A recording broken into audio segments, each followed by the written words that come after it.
तो कैसे हैं आप लोग? उम्मीद करता हूँ बढ़िया ही होंगे। तो आज के इस वीडियो में हम टोटल 5 स्टॉक के बारे में बात करेंगे, जिसमें से पहले 4 स्टॉक में लॉन्ग टर्म के लिए आपको जाना हो तो बाय कर सकते हो।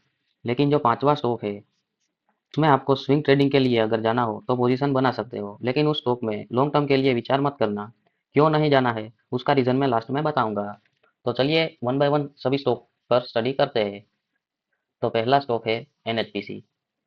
ये अभी तक पावर यूटिलिटीज में ही काम करता था, लेकिन अभी बाद में हाइड्रो इलेक्ट्रिक पावर जनरेशन और रिन्यूएबल ग्रीन एनर्जी में अभी इसका बड़ा योगदान है।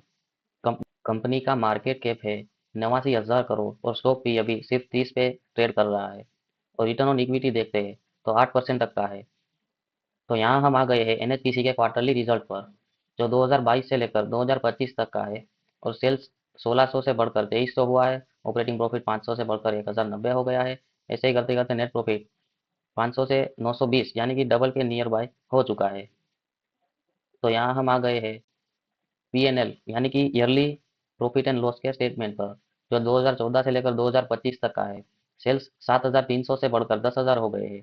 ऑपरेटिंग प्रॉफिट की बात करें तो 4,300 से बढ़ते बढ़ते 5,500 तक पहुंच गया है। प्रॉफिट बिफोर टैक्स 2500 से बढ़कर 4,700 यानी कि डबल के आसपास पहुंच गया है। नेट प्रॉफिट 1600 से बढ़कर 3,400 तक और ईपीएस 1 से बढ़कर 3 तक पहुंच गया है। तो यहाँ हम आ गए हैं एनएचपीसी के शेयर होल्डिंग पैटर्न पर, जिसमें प्रमोटर के पास ही मैक्सिमम शेयर्स रहते हैं 67%। बाकी बचे एफआईएस के पास 9% और डीआईएस के पास 11% के आसपास है। उसमें गवर्नमेंट भी है जो कि 1% है और पब्लिक सबसे कम है 12%। तो यहाँ हम आ गए हैं एनएचपीसी के चार्ट के ऊपर। अगर मैक्सिमम चार्ट आप देखेंगे तो जब तक ये 50 का लेवल नहीं ब्रेक हुआ था तब तक ये ऐसे ही नीचे नीचे चल रहा था। लेकिन 2021-20 के बाद रिन्यूएबल एनर्जी की एंट्री हुई और उसके बाद ये स्टॉक ने अच्छी खासी रैली दिखाई है। अभी स्टॉक इतना चल चुका है कि अभी थोड़ा रेस्ट लेगा। जब भी ये लेवल टूटेगा तभी वापस इसमें रैली आएगी। तो अगर आप जाना चाहो तो बाय कर सकते हो।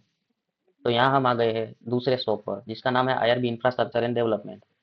जिसका सेक्टर है इंफ्रास्ट्रक्चर, जिसमें रोड का मेंटेनेंस आता है, कंस्ट्रक्शन आता है, एयरपोर्ट में डेवलपमेंट आता है और रियल एस्टेट में इसका अच्छा खासा योगदान रहता है। इसका मार्केट कैप सिर्फ 30,000 करोड़ है, यानी कि एक मिड कैप कंपनी है। स्टॉक का पी है 31 एंड रिटर्न ऑन इक्विटी है 6%। यह है आईआरबी इंफ्रा के क्वार्टरली रिजल्ट के ऊपर, जिसमें सेल्स 2022 में 1400 थी, अभी 2025 में 2100 के पास चली गई है। ऑपरेटिंग प्रॉफिट की बात करें तो 600 से बढ़कर 1000 तक आ गया है और प्रॉफिट बिफोर टैक्स 250 से बढ़कर 325 तक आ गया है।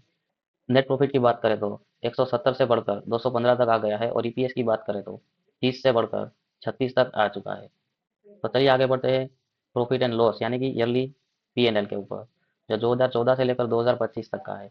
सेल्स की बात करें तो 3700 से बढ़कर 7600 तक पहुंच गया है। ऑपरेटिंग प्रॉफिट की बात करें 1700 से बढ़कर 3400 तक। और नेट प्रॉफिट की बात करें तो 400 से बढ़कर 6400 तक पहुंच गया है। देखिए यहाँ अदर इनकम का ऐड हुआ है 6222, जो अभी तक कहीं भी ऐड नहीं हुआ है।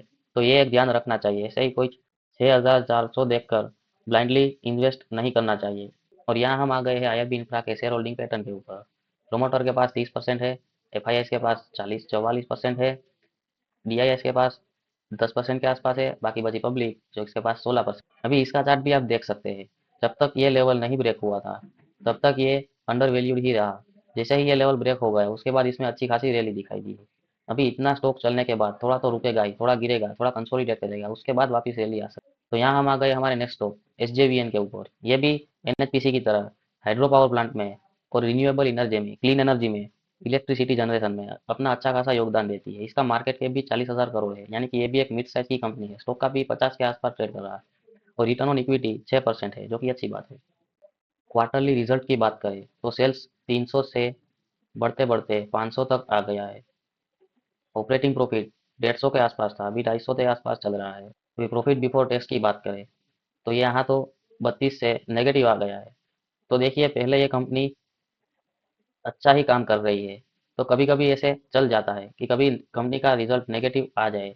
और दूसरी बात ये कैपेक्स कर रही है तो उसमें भी ज़्यादा खर्चा आता है और पहले कई भी क्वार्टर में इसने नेगेटिव रिजल्ट नहीं दिखाया है। तो कभी कभी ऐसे आप चल सकता है, लेकिन अभी आपको ये ध्यान रखना है, अगर आपने स्टॉक बाई किया है तो इसके अगले क्वार्टरली रिजल्ट को ध्यान से देखना होगा। अभी अगर 2, 3 या फिर 4 क्वार्टरली रिजल्ट नेगेटिव आए तो आप एग्जिट का कॉल ले सकते हैं। नेट प्रॉफिट 7 से बढ़ते बढ़ते 150 450 तक आया था, अभी नेगेटिव चल रहा है। अभी अगर हम ईयरली पीएनएल देखेंगे तो कुछ बात ही अलग होगी। सेल्स 1800 से बढ़कर 3000 पहुंच गया है। ऑपरेटिंग प्रॉफिट 1600 से 2200 तक। प्रॉफिट बिफोर टैक्स 1300 से घटकर 1099 हुआ है। देखिए रिन्यूएबल एनर्जी के कोई भी स्टॉक देख लीजिएगा, इन सब के लिए ये साल थोड़ा डिफिकल्ट रहने वाला है, क्योंकि इस साल बजट में इन कंपनियों के लिए कुछ भी प्रोजेक्ट अनाउंस नहीं किया गया है। देखिए ऐसे छोटे मोटे प्रोजेक्ट तो मिलते रहते हैं, लेकिन सरकार की ओर से कोई बड़ा प्रोजेक्ट इस बजट में ही अनाउंस किया जाता है, जो अभी नहीं किया है। तो ये बात आपको ध्यान रखनी है। नेट प्रॉफिट की बात करें तो 1100, 1700, 1400, 1500 इसी रेंज में देखने को मिल रहा है।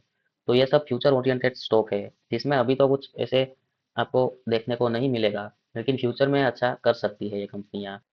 तो यहाँ हम आ गए हैं शेयर होल्डिंग पैटर्न के ऊपर। यहाँ प्रमोटर के पास 81% स्टॉक।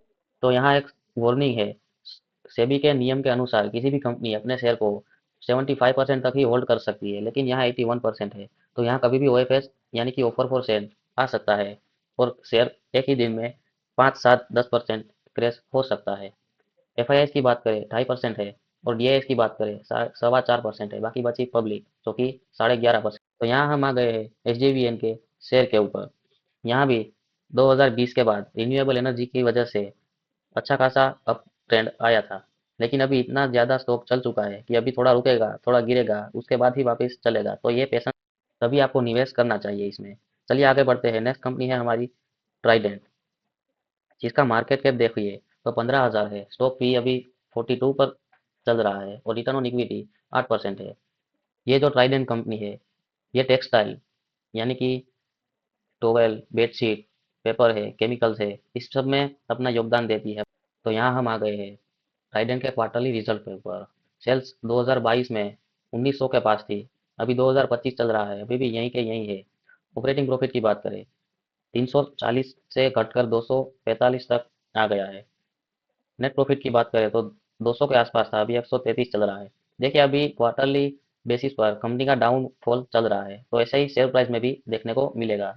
चलिए आगे बढ़ते हैं ईयरली पीएनएल के ऊपर। 2014 में सेल्स 4000 के करीब था, अभी 2025 में 7000 के करीब आ गया है। ऑपरेटिंग प्रॉफिट की बात करें तो 700 से बढ़कर 900 तक आ गया है। नेट प्रॉफिट की बात करें तो 200 से बढ़कर 400 तक के आसपास आ गया है। ईपीएस की बात करें तो 0.62 था, अभी 0.73 आ गया है। देखिए ऐसी कंपनियां हाईली वोलेटाइल स्टॉक होते हैं, जिसमें रिस्क ज्यादा होता है। ऑब्वियसली रिटर्न भी ज्यादा ही मिलेंगे, लेकिन रिस्क वाले फैक्टर को आपको इग्नोर नहीं करना चाहिए। और दूसरी बात, अगर क्वार्टरली रिजल्ट पर कुछ भी गड़बड़ या फिर ऊंच नीच होगी तो उसके हिसाब से शेयर प्राइस भी क्रैश हो सकता है, ये आपको ध्यान रखना चाहिए। देखिए यहाँ पर हम आ गए हैं शेयर होल्डिंग पैटर्न के ऊपर, जिसमें प्रमोटर के पास ही मैक्सिमम शेयर है, जो कि किसी भी small cap mid cap company के लिए अच्छी बात होती है। एफआईआई और डीआईएस इसमें कम देखने को मिलेंगे, जो कि 3% ही है, और डीआईएस है ही नहीं। बाकी बची पब्लिक के पास 23% के आसपास का। तो यहाँ हम आ गए हैं ट्राइडेंट के चार्ट के ऊपर। देखिए इन कंपनियों में यही खूबी रहती है, जब वो भागते हैं तो रॉकेट की तरह भागते हैं, और जब भी ये गिरते हैं तो रॉकेट की तरह ही गिरते हैं। देखिए अभी स्टॉक 60 के ऊपर चला गया था, लेकिन अभी 50% डाउन हो गया है। तो ये भी झेलना आना चाहिए कि कोई भी स्टॉक आपके पोर्टफोलियो में 50% डाउन हो गया है तो आप उसे होल्ड कर सकते हो, तभी इसमें आप बाय कर सकते हैं। तो यहाँ हम आ गए हैं आखिरी स्टॉक के ऊपर, जिसका नाम एनएमडीसी है। दरअसल ये माइनिंग का काम करने वाली कंपनी है, लेकिन इन सब पर गवर्नमेंट की निगाहें होती है, तो ज़्यादा कुछ अनएक्सपेक्टेड चीज़ें देखने को नहीं मिलती है। दूसरी बात, आप इसका मैक्सिमम चार्ट देख सकते हैं, जो कि नेगेटिव है। ये किसी भी कंपनी के लिए अच्छी बात नहीं है। ये एक ही साइन देखकर हमें समझ जाना चाहिए कि यहाँ लॉन्ग टर्म के लिए जाना नहीं चाहिए। और दूसरी बात, जिस स्टॉक का ऐसा चार्ट देखने को मिलता है वो सिर्फ ट्रेडिंग वाले स्टॉक होते हैं, वहाँ लॉन्ग टर्म के लिए जाना नहीं होता है। तो ये स्टॉक मैं स्विंग ट्रेड के लिए क्यों सजेस्ट कर रहा हूँ वो मैं आपको दिखा। देखिए यहाँ हम आ गए हैं एनएमडीसी के वीकली चार्ट के ऊपर। यहाँ आपको एक रेंज देखने को मिलेगी, जो कि 57 से लेकर 70 रुपीज़ तक की है। यहाँ पर आप एक कप विथ हैंडल पैटर्न देखने को मिलेगी, जिसके ऊपर अगर ब्रेकआउट करे तो स्टॉक को बाय करना चाहिए। यहाँ अभी ये स्टॉक उसके ऊपर ही ट्रेड कर रहा है, यहाँ आप बाय कर सकते हैं। और इसका स्टॉप लॉस ये वाला लेवल रहेगा, जो कि 68 रुपीज़ तक का है। और अगर ज़्यादा ही सेफ खेलना चाहते हो तो यहाँ 65 तक का स्टॉप लॉस रहेगा। और अगर टारगेट की बात की जाए तो 79 रुपीज़ के आसपास पहला टारगेट रहेगा और 90 के आसपास दूसरा टारगेट रहेगा।